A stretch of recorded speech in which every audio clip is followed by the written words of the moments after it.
Well, good morning.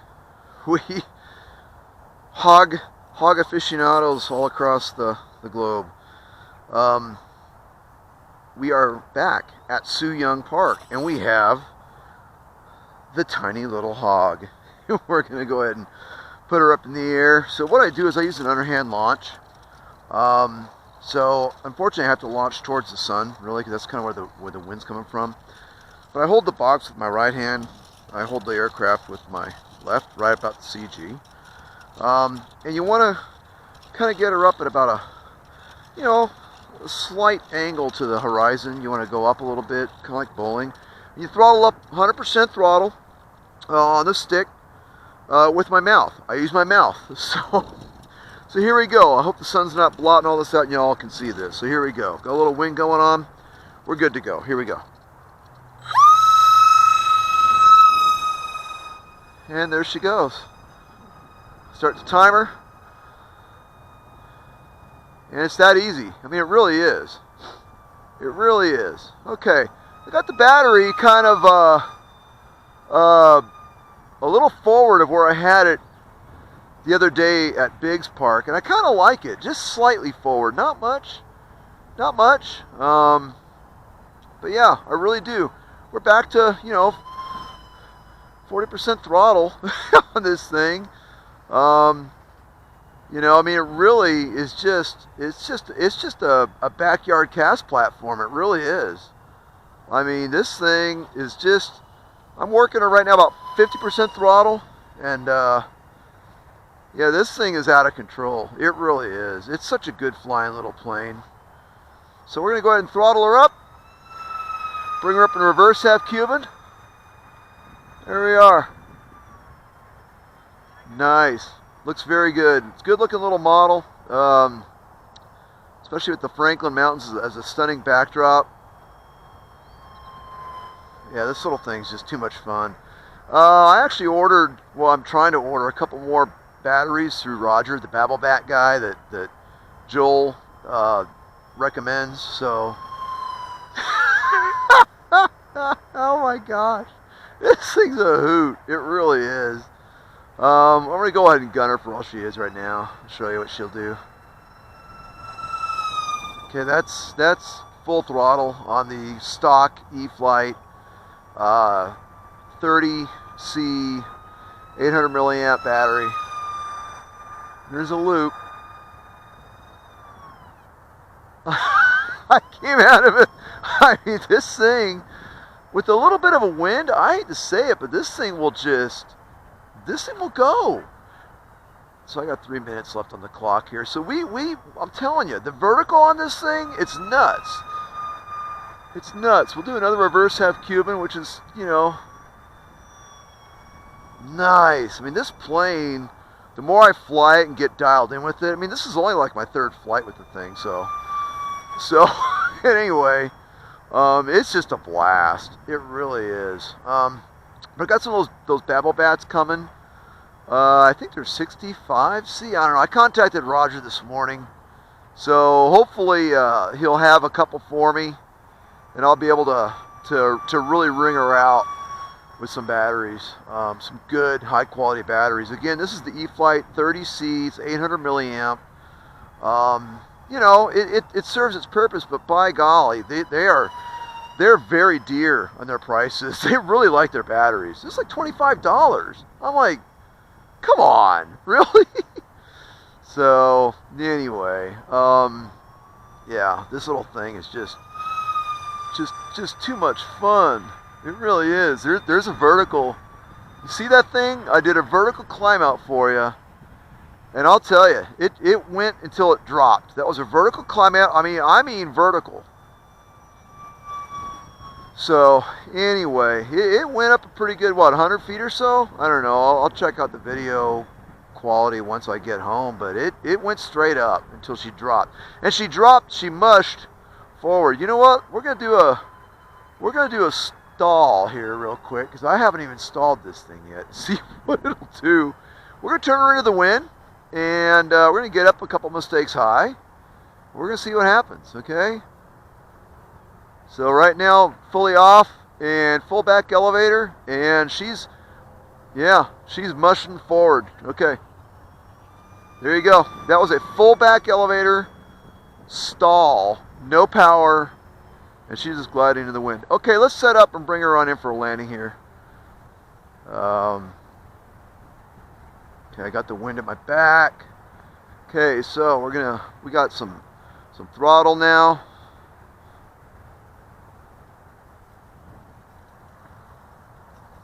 There we go. It doesn't get much better than that. We got 32 seconds on the clock right now.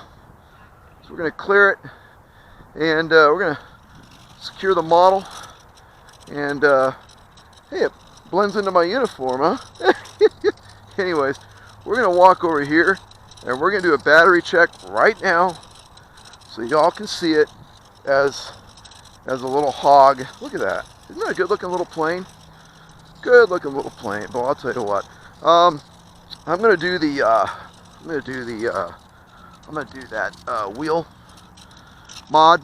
Yeah, she got a little scuff there in this grass.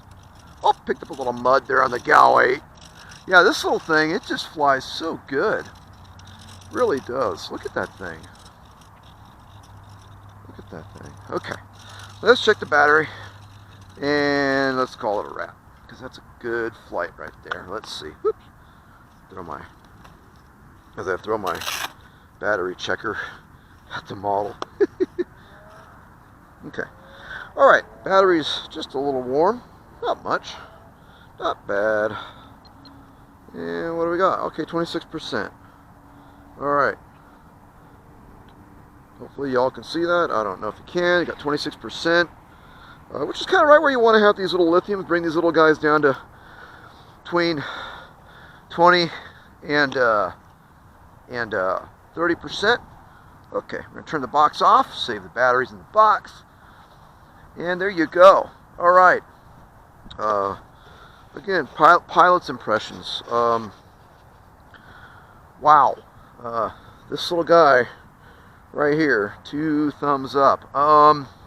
Okay, flight character. I moved the battery this time so that the front of the battery was just a little forward of where the Horizon guys had it. Just a little forward. So the back of the battery is almost at this little air vent doohickey. I don't know if you can see all that. Anyways, I'll try and post some still pictures if anybody has any questions where we were set there for that flight.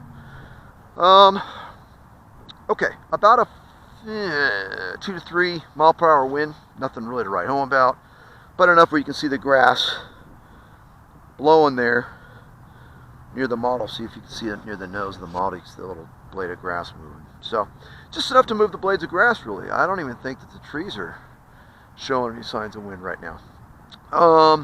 Pilot's impressions. Okay. Hey, the launch is easy. Okay. She's going to dip on you just a little bit, as you can see in that launch, but not much.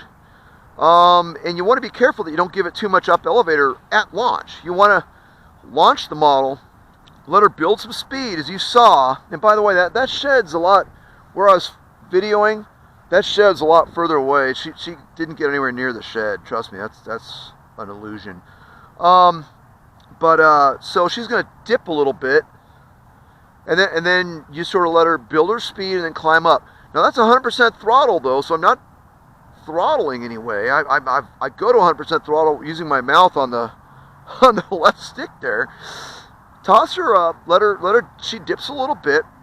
Let her build a little speed, and then do a little, a nice climbing, a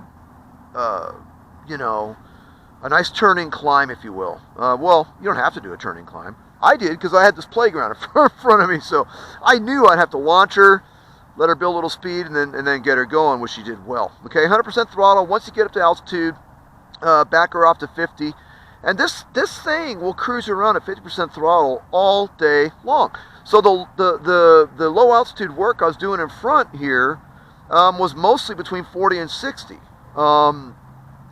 So I was trying to, and you got to balance that. That's where the bush plane, you know, the bush plane skills come into play. You learn to work aircraft at low altitude and at lower speeds, and you learn to really a lot of energy management. There's a lot of energy management going on. There's a lot of knowing what the capabilities are of the wing design. And this aircraft by Fairchild Republic, who designed this thing back in the late 60s, early 70s, they did an incredible job on this wing.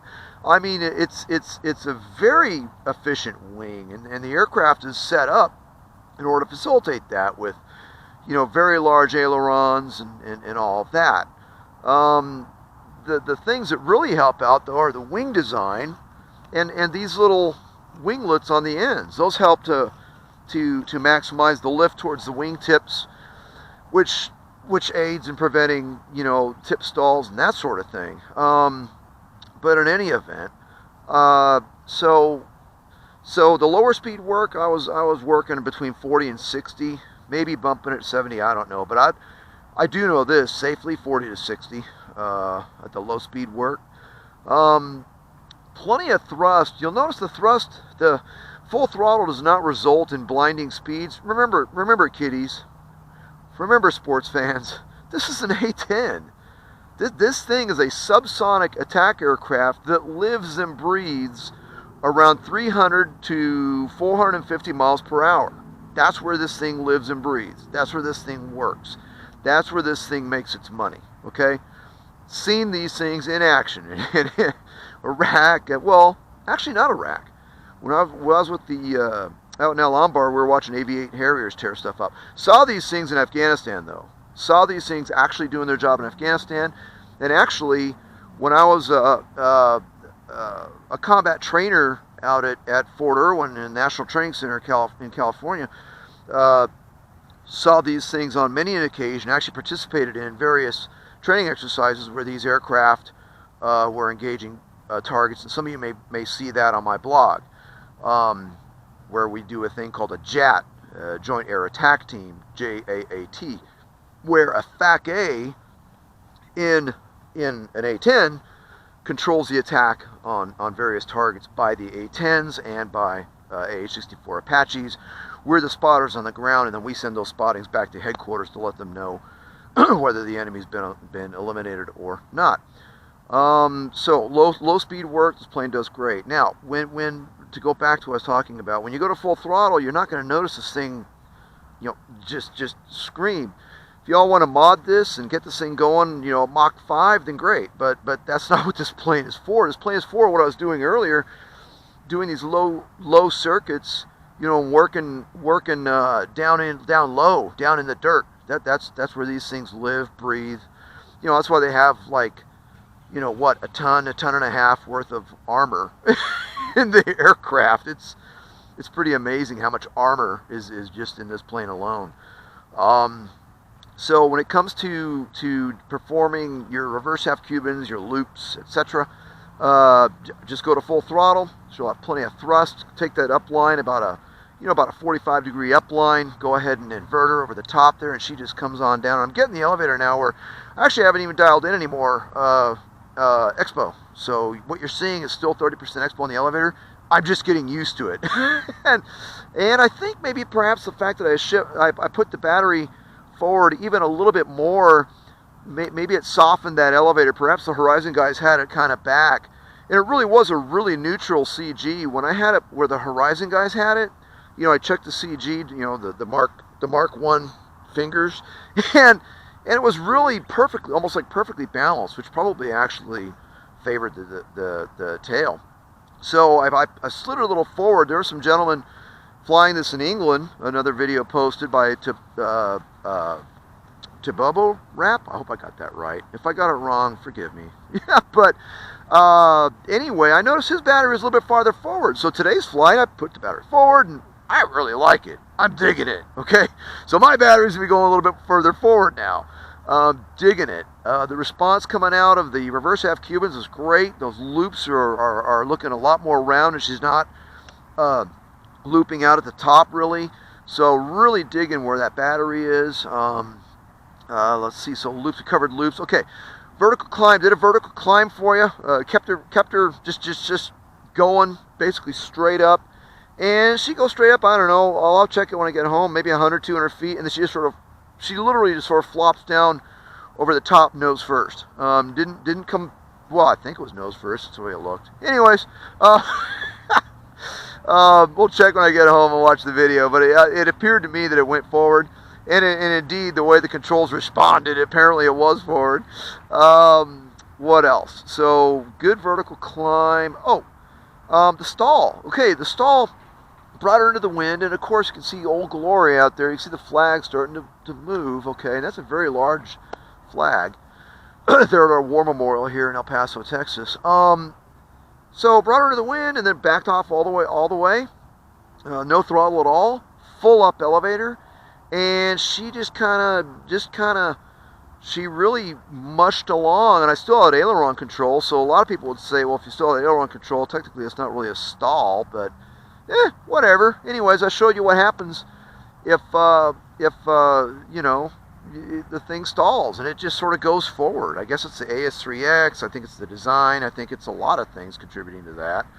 And then in order to get out of that forward mush, basically, you relax the elevator, which allows the nose to drop, and you control that, of course. You don't just, you know, take your thumb off. You control, in a controlled fashion, relax the elevator, let the nose drop, let the aircraft gain some speed, slowly come on the throttle, and the aircraft will resume flying very quickly.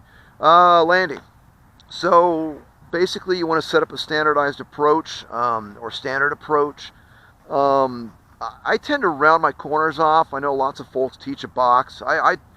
You know, my pattern sort of flows from downwind to base to final. I kind of really make it an oval on the end, and I'm doing all the standard pilot stuff, you know, with regards to making sure the wings are level and you're slowly coming off the throttle, this and that. But that's the way I do my approaches.